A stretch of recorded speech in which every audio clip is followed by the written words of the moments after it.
Hello, my name's Joanna. I'm a midwife in London on a birthing centre. This is a pregnant dog on my knee. This is my friend Nissa. Hey guys, I'm Nissa. I'm a hypnobirthing teacher, midwife, mum and founder of alignyourbaby.com.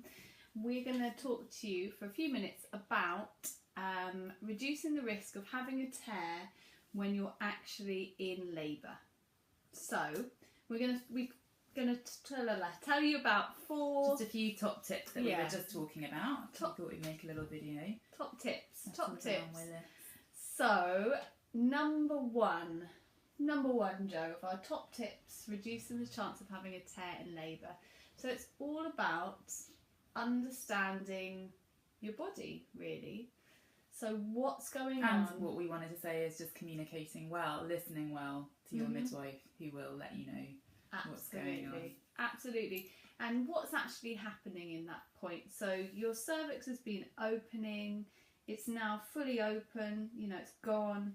Baby's moving down through your body, and that can feel quite significant. Exactly. As the baby moves down, it pushes on the pelvic floor, stimulates the Ferguson's reflex. Yeah, which can be an overwhelming desire to push, but beyond that, actually, where your body is pushing for you and you don't have much control over it.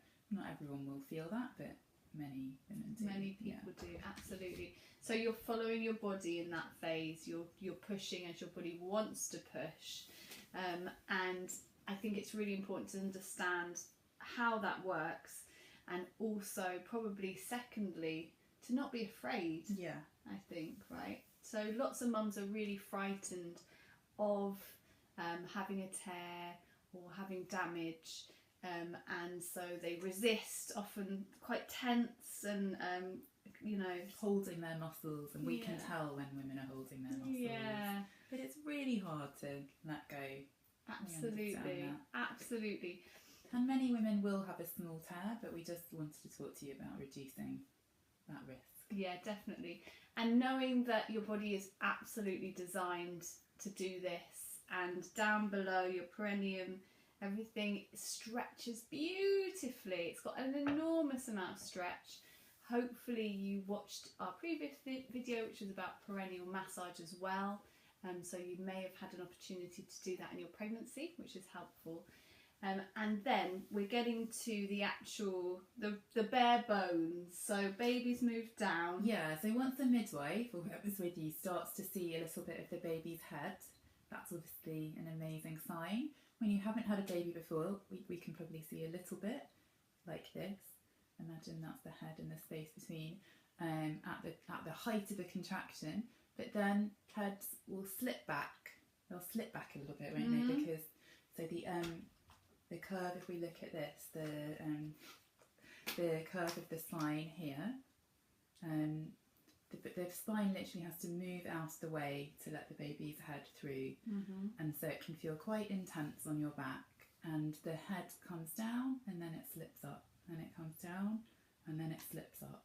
So it's very normal for us to see a little bit of head and for then it to go up again until the moment when it comes around what we call the corner, and then the head is coming and it's coming. So that's what we wanted to talk about. Absolutely. When we get to that point. And as the baby's head bobs and bobs and bobs and bobs, and then it's really there. So whoever's with you will be able to see a lot of that baby's head, and it's advancing. So up until this point, you may have been really following that urge to push. And you may have been very much encouraged to push quite hard by your midwife, who will take the lead of what's going on with how much encouragement you need and how much sort of pushing you need to be doing. Or not. Oh no, absolutely. Depends on how things happen physiologically.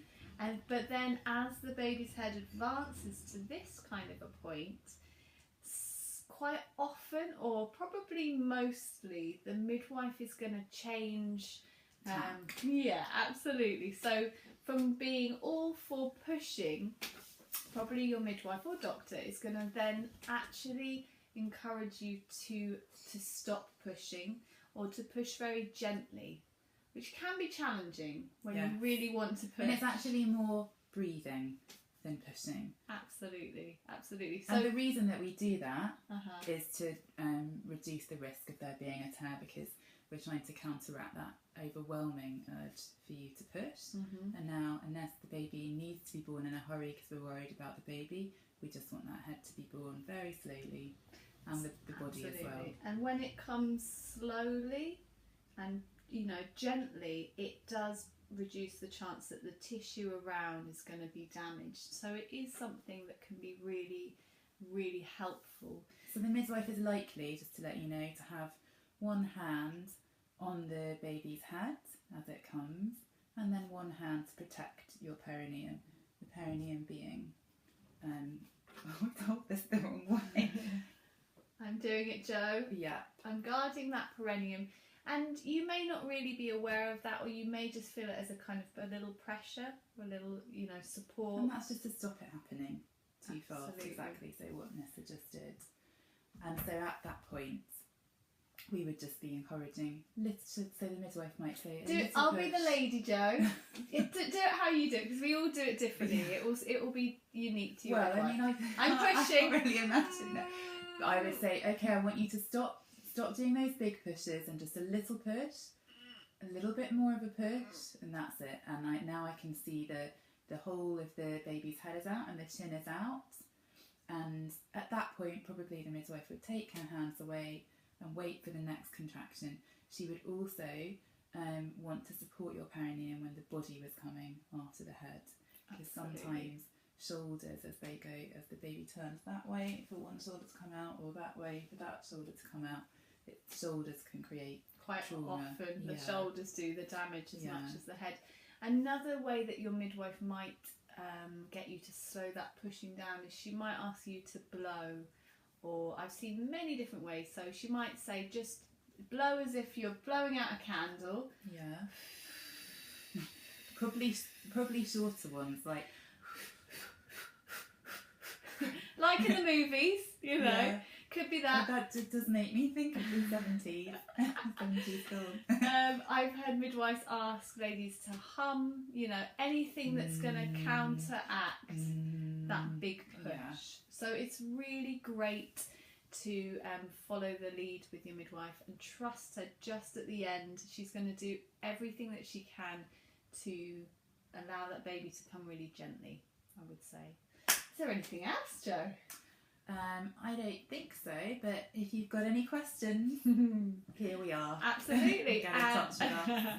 I think our next video is going to be about natural induction of labour. So yes, the good one. If you're going over, you know, when you think baby might have been coming, what can you do to encourage your baby to come in a gentle, natural way?